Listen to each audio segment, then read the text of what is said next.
ये तो उपचुनाव के मध्य प्रदेश में नतीजे बताएंगे कि मतदाता के दिल में कौन सी पार्टी या कौन सा उम्मीदवार रहता है, लेकिन मध्य प्रदेश में मतदान का प्रतिशत क्या कहता है इसको जानने की हम कोशिश करते हैं। जी हाँ, मध्य प्रदेश में उपचुनाव में खासतौर से 3 विधानसभा सीट और 1 लोकसभा सीट को लेकर जो लगभग आंकड़ा निकलकर सामने आया है मतदान का प्रतिशत, जल्दी से मैं आपको बता दूं।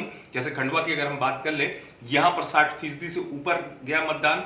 अगर हम बात करें सबसे चर्चित रैगांव विधानसभा सीट की, तो यहां पर करीब 70% मतदान, पृथ्वीपुर सीट पर 78% मतदान, जोबट में करीब 60% मतदान की बात सामने आई है। जिस तरीके से आंकड़ों की लगभग आंकड़ा मैं आपको बता रहा हूं, अब इसको हम ऐसे समझ लेते हैं कि जो बढ़ा हुआ मतदान का प्रतिशत है या जो इतने प्रतिशत मतदान हुआ है, इसके मायने क्या हो सकते हैं। इसके मायने आमतौर पर तो ये निकाले जाते हैं। देखिए, लोकसभा सीट में अलग तरीके के मायने होते हैं, क्योंकि मैं लोकसभा सीट की आपको जानकारी दे दूं तो लोकसभा सीट का जो गणित है, खंडवा का खासतौर से व्यक्तिगत बता दूं, यहां पर ज्यादा मतदान का जो प्रतिशत होता है वो बीजेपी के पक्ष में चला जाता है, क्योंकि 76% मतदान हुआ था पिछली बार जब नंद कुमार चौहान जीते थे चुनाव। 2019 का आंकड़ा मैं आपको बता रहा हूं। अब हम बात करते हैं विधानसभा सीटों की। विधानसभा सीट में जैसे रैगांव का मैंने आपको आंकड़ा बताया, करीब 70%। पृथ्वीपुर में ज्यादा मतदान है, 78% मतदान है पृथ्वीपुर में। जोबट की मैंने आपको स्थिति बताई, 60% से ऊपर जाता हुआ मतदान।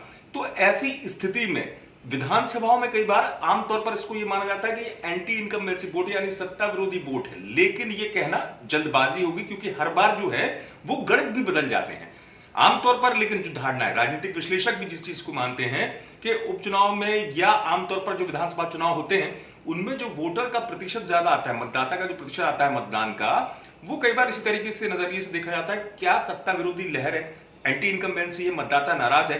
लेकिन इस उपचुनाव में खासतौर से जैसे मैं खंडवा का जिक्र कर रहा था आपसे, दोनों ही चीजें देखी गई, नाराजगी देखी गई, मतदाता में उदासीनता देखी गई। आप सोचिए, खंडवा में यह हाल रहा कि करीब 10 गांव ऐसे रहे जहां के लोगों ने, 8 का आंकड़ा तो मैं आपको बता दूंगा, कि जहां लोगों ने वोट ही नहीं डाले, वोट का बहिष्कार कर दिया। लेकिन यहां वोटिंग का परसेंटेज बढ़ा। तो लोकसभा का एक अपना अलग गणित है मध्य प्रदेश में, खासतौर से खंडवा का बीजेपी का गढ़ माना जाता है। लेकिन ये 3 सीटों की बात कर रहा हूं विधानसभा में, इसमें ये मतदान का प्रतिशत जरूर खेल बना या बहुत अलग तरीके से बिगाड़ सकता है, नतीजे कुछ अलग सूरत में भी आ सकते हैं। हालांकि दोनों ही मायने, मैंने आपको उदाहरण बताया कि किस तरीके से मतदान का प्रतिशत बढ़ा हुआ कई बार सत्ता विरोधी लहर में देखा जाता है।